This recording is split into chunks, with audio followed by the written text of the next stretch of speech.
Đó, nguyên một thùng nữa nè. Trời ơi, thùng này là bao nhiêu ký dữ anh?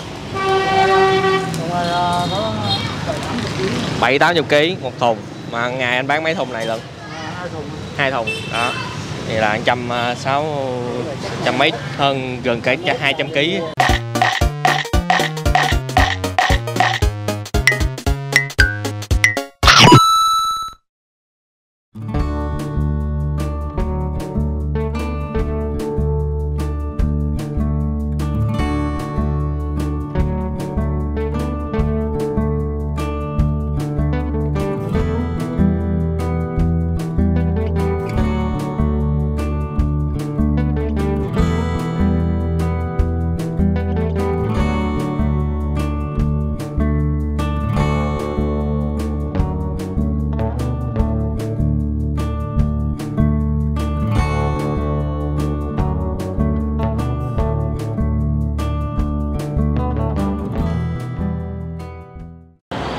Xin chào cả nhà, Gia Phú Gia Mèo rất vui được chào đón cô chú, anh chị và tất cả các bạn đã đến với Phim Food Travel. Thì hiện tại Phú đang ở quận Tân Phú. Ngày hôm nay là dự định là đi ghé lại cái chỗ quán mì Quảng mình từng quay ở Tân Phú này để mua ăn và kết hợp luôn và để chia sẻ cho cả nhà cái ngày hôm nay cái món ăn mà tụi mình muốn chia sẻ đến đang cũng rất là hot. Không biết là có ai biết chưa, thì cái món này là món dồi sụn nướng ở địa chỉ là 166 đường Dường Lài, phường Tân Thành, quận Tân Phú. Hiện nay là rất là đông người tới mua luôn, mới vừa mở bán thôi. Thì mình Phú cũng có lấy một cái số rồi nè. Thì không biết là có trò chuyện được nhiều hay không, thì trước mắt mình lấy số mình mua trước đi đã. Rồi, cả nhà đừng quên like, share cũng như là ấn nút đăng ký nha. Bắt đầu là coi như là 3 giờ rưỡi là bán. 3 giờ rưỡi. Ừ.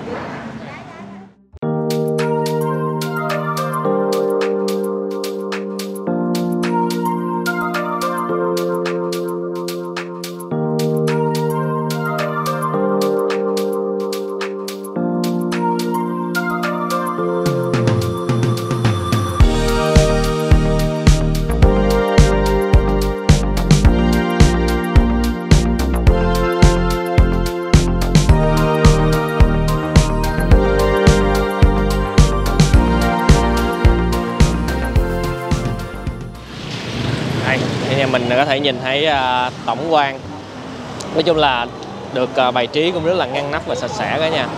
Ngoài cái thùng thì Phú thấy là ở trên tủ kiến là họ có những cái bịch mà ép chân không rồi, hình như cái này không biết, cái này hình như là bán để cho mua mang về hay sao á. Lát hồi mình sẽ hỏi thử nha. Ở đây có giá nè, mình thấy là 20.000 một lạng.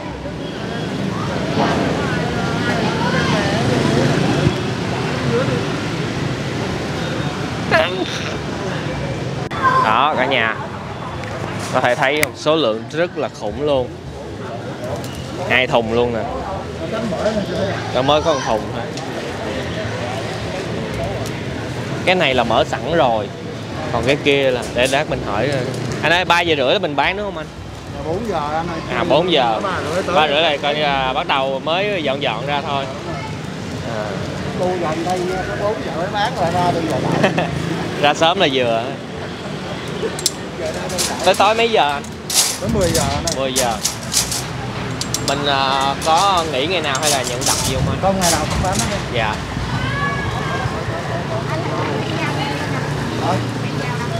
Wow, nóng quá. Ồ, quá trời luôn. Cái chồng bên kia mới nhiều. Cái quầy trong kia nó có quầy rau bên kia nữa.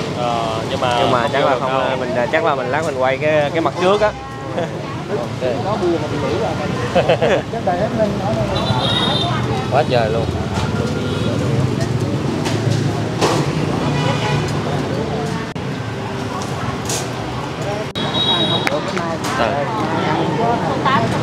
Wow, đây nè, đây là những cái bịch nè.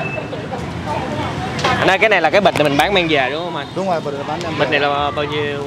Khoảng 1 kg mấy em đóng đại nó cho nhiều khách ta mua về ngày mai ta ăn đó. Dạ. Mình đóng là tại nhiều khách hỏi rồi mình mới làm vậy. Em thấy mình có số điện thoại không anh? Để lỡ ai có muốn mua trước rồi mình gọi điện đặt trước. Có anh. Số điện thoại số mấy anh? 0977 0977 0966 0766 0766 73 7890. 737890. Đó, cái này thì cả nhà có thể mà lát mình sẽ điền ở dưới mô tả nữa để mọi người lỡ mà mình không có kẹt mình mua cái loại này về mình nướng nha. Mình có tổ chức tiền gì mua. Đây nè, đây. Ba lạ. Thôi trơn lắm. Trơn lắm. Lạnh không lạnh nè. Đó, nguyên một thùng nữa nè. Trời ơi. Cái thùng này là bao nhiêu ký dữ anh? 7-80 kg một thùng. Mà ngày anh bán mấy thùng này lận? 2 thùng. Đó. Thì là 160 mấy, hơn gần cả 200 kg. Này là mồi nhậu nè. Này mồi nhậu á, thấy toàn quý ông mua không à.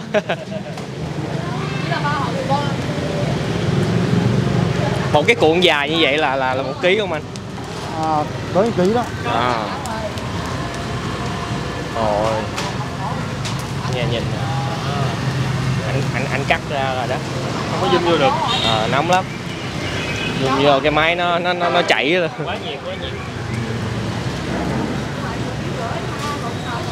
Đây, mấy chị với anh là bán ở đây là mình thấy là cái rổ rau là được làm cũng nè, ngò gai, rau đã được phân hết rất là kỹ lưỡng, quay kỹ cho mọi người luôn. Mình xem cái tủ nữa, mấy cái hũ mắm tôm ngoài đây, đấy, cân bên đây nè, coi anh chị cắt kìa. Đầy đủ rồi chị ơi. Tết chị đây 2 lần nửa ký không? Hồi đó là bao nhiêu ta? Mình đang bán là bao nhiêu ký? Mình đang bán là bao nhiêu rồi cơ? Nửa ký. Dạ. Cái này là bán bánh mì cũng bỏ vô kẹp ăn cũng bá cháy ha. Dạ. Mà ở đây mình không bán bánh mì thêm ha vậy. Dạ. Dạ đúng rồi. Trời ơi, nửa ký quá trời luôn nè. Dư rồi. Wow. Đó. Mấy cái wow. Mấy cái bịch này là ở nhà mình ép chân không rồi. Ép để mà cho những người nhà hàng ta lấy rồi mấy người mua đem về để dành nó đem gửi. Dòi này là coi như là ở nhà mình nhờ tay hay là dùng cái máy, chắc sẽ xài cái máy kia. Không nổi đâu. Dạ. Tại cái máy nhét vô nó sẽ đẹp hơn đó cả nhà. Nếu mà mọi người mà đã từng thấy cái máy nhờ. Tính chị làm nóng thôi á. Mấy tiếng đồng hồ. Wow. Nóng kìa. Đâu mắm đâu trời ơi. Chị làm lần vậy đó, chị làm mà nó có thời gian. Mấy giờ mình làm lần chị? 4 giờ mấy là chị đã vậy rồi làm đến giờ. Trời ơi, quý ông mua không à? Quá trời lên. Dân nhậu không nè. Mình không nhậu. Đó, mắm tôm đều như là cái gì á. Tưởng tượng. Cái này mà đông nhân chút mà té vô cái không biết sao. Này. Nhìn là cảnh tượng tổng. Trời ơi, đông quá đông. Chưa tới số mình. Mới số 8 à. Mấy cái dòi này là mình đã mình hấp ở chín trước rồi đúng không anh? Đúng rồi. Đây làm chín nhà hết rồi. Dạ. Ra đây chỉ có nướng sơ cho nó thơm thì mình cắt ra bán thôi. Mà hình như là buộc phải làm chín trước để nó không có bị bụng ra hay phải không anh? Cái này á, biết sao nếu mà ra đây nướng á, nhiều khi mình nướng gấp quá có khách ở đông mình không đảm bảo được cái độ chín cho khách ra. Dạ. Cho nên là mình phải làm nhà trước. Cái món này làm nếu mà không có máy làm rất là cực cả nhà. Đúng rồi, làm nhồi tay để cho nó đầy được cái ruột này á, công phu lắm. Rồi chị Phú có thấy ở những cái tiệc ở nhà mà người ta không có cái máy á, người ta phải ngồi cứ nhét nhồi vô. Wow. Trong cái giò này có bao nhiêu nguyên liệu lần anh? Này 10 mấy 20 nguyên liệu lần. Rồi. Thì được biết là trong đây là sẽ có phèo, mỡ, lòng, sụng, rau thơm, su. Nói chung là nhiều lắm, bột ngọt, mì chính, nói chung đủ thứ nhiều. Dạ. Em thường em thấy người ta ăn nhậu không rồi, chứ còn ăn với bánh mì với ăn cái gì nữa được anh? Bánh mì hoặc là bún hoặc là cháo. Cháo. Cái này kẹp với bánh mì ăn cũng ngon lắm à. Dạ. Đúng rồi, ăn cháo đúng rồi.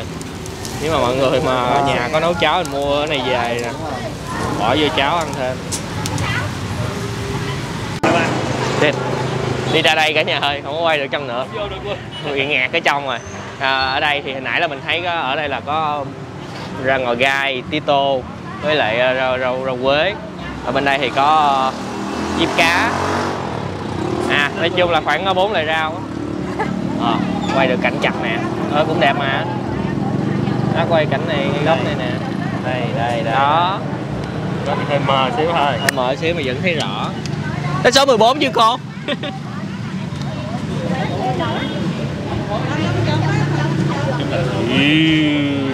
Đây. Hốt số nha, mọi người nên đi sớm.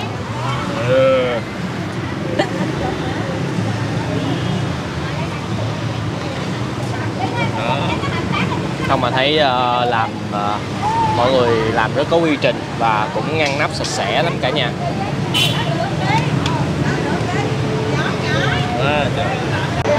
Gì không? Lấy hàng gì dữ ăn trộm vậy? Tại vì số hồi nãy lâu quay số qua nhưng mà vẫn còn giữ số cho nên phải nói. Nhưng mà giờ đâu có chen vô trong rồi đâu. Số mình qua rồi cho nên phải vẫn ưu tiên là đi nằm trong số. Thưởng thức thôi cả nhà. Ok. Rồi đi qua đâu, qua kia hả? Qua cà phê.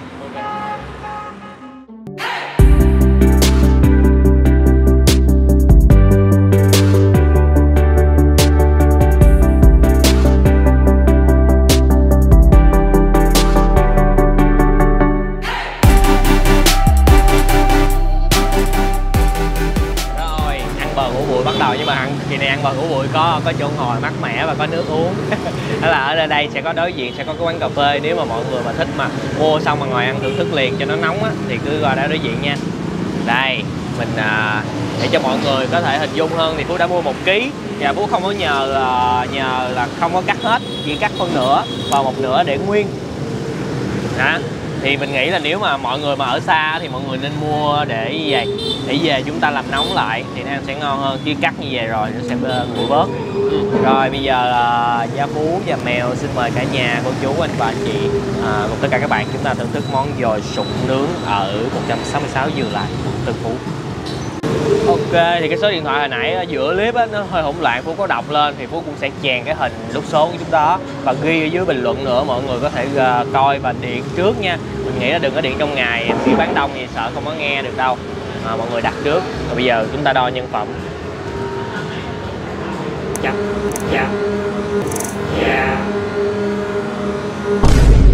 Lúc nào cũng vậy mà ơi. Đặt cứng là khó, bây giờ mình gấp lên coi cái này nha, nửa ký nè cả nhà. Đó, ôi da, nó dài thòn lòn luôn. Mọi người đứng ở đây trực tiếp và thấy cái cảnh lúc mà đông á, họ xếp rồng rắn lên mây để mà ăn, mua ăn bóc số. Cả nhà nhìn thấy ha, rất là nhiều thứ ở trong đây. 20 người mà. 19 20 gì đó, thấy có tiêu nè.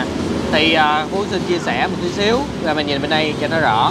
Thì trong đây đa phần là sẽ có sụn nè, rồi có thể là lòng, rồi mỡ, thậm chí là có huyết nữa, nhiều lắm, rau hành, rồi những cái rau thơm họ trộn hết trong đây. Bây giờ mình ăn thử một miếng không trước nha. Dứt. Mùi nó thơm. Đây là heo nha cả nhà.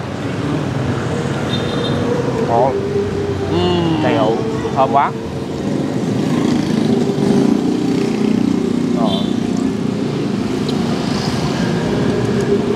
Tiêu nè. Các món thì Phú cũng khá thích ăn dồi sụn nướng, tại vì thích cái nhất là sụn á, bông nhét vô đây, nhai nó giòn sật. Cái lớp này nè. Đó. Theo như Phú biết á, là để mà nhồi vô đây á là khi mà nướng là họ phải chọt một cái lỗ nhỏ để khi mà làm á, nó không có bị bể tét cái này ra.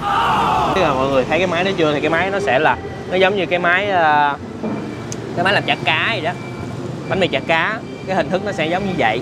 Họ sẽ có những cái trụ rồi họ để cái túi vào trường thì vô cái đó, xong họ bỏ thịt đồ này nọ trong cái máy kia rồi họ đè xuống.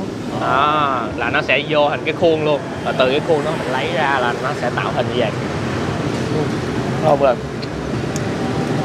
bán mọi vô cùng nhiều lắm ha cả nhà thấy nhiều không?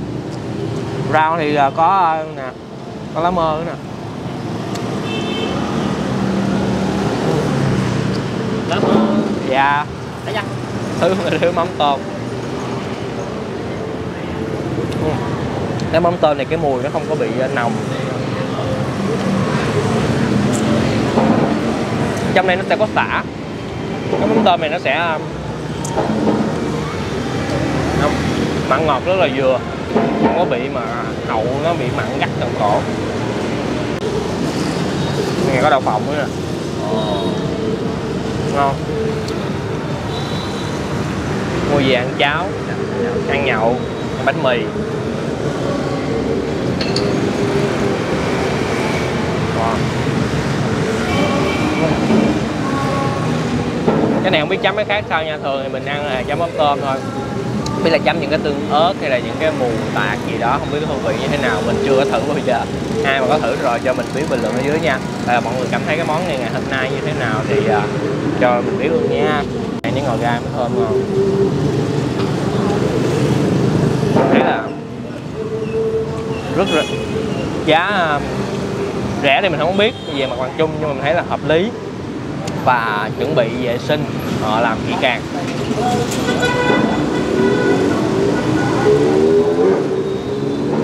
Ngon. Ngon. Nãy có anh khách kia nói á, cái gì không ăn là uổng. Ngon không? Chứ không phải ăn.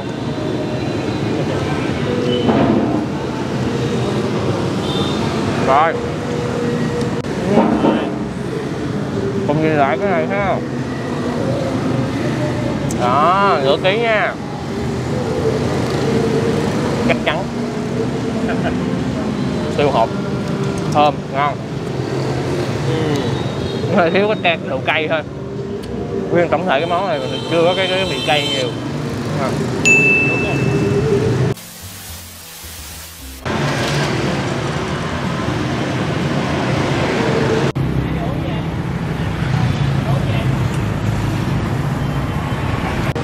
Rồi bây giờ là 5 giờ thì Phú thấy nó cũng vơi bớt rồi cả nhà. Còn sau khi clip mình lên thì mình không biết là nó như thế nào. Rồi thì chia sẻ với cả nhà thì nói chung là với giá tiền thì Phú thấy ăn hợp lý và ăn thơm ngon miệng. Nó chỉ là trong cái dồi sụn này nó sẽ không có tiêu, nhưng mà nó sẽ không có bị cay nồng nhiều quá, và nó cũng không có bị hăng cái mùi. Món này coi như là thịt heo nên ăn mọi người đừng có nhìn thấy cái hình thức bên ngoài vậy, nhưng mà cứ coi như ăn là một món gân sụn hay là thịt bình thường, nó được xay nhuyễn ra tại trong có thịt băm nữa. Trong cái phần mang về rau cũng sẽ có ớt luôn. Đó. Còn về hình thức thì về cái công thức thì mình nghĩ là với cái món này nó rất là nhiều nguyên liệu, thì tùy mỗi nơi sẽ do cách người ta phối với nhau ra một cái công thức riêng. Thì những trải nghiệm của nãy giờ hy vọng là sẽ đưa cho mọi người để có thể tham khảo kỹ hơn. Rồi, cảm ơn cả nhà đã dành thời gian xem clip. Đừng quên một món ăn ngon sẽ ngon hơn nếu chúng ta thưởng thức cùng người thân, bạn bè và chia sẻ nó với tất cả mọi người. Xin chào và hẹn gặp lại cả nhà những clip hấp dẫn kế tiếp. Lộn, đi ra chị.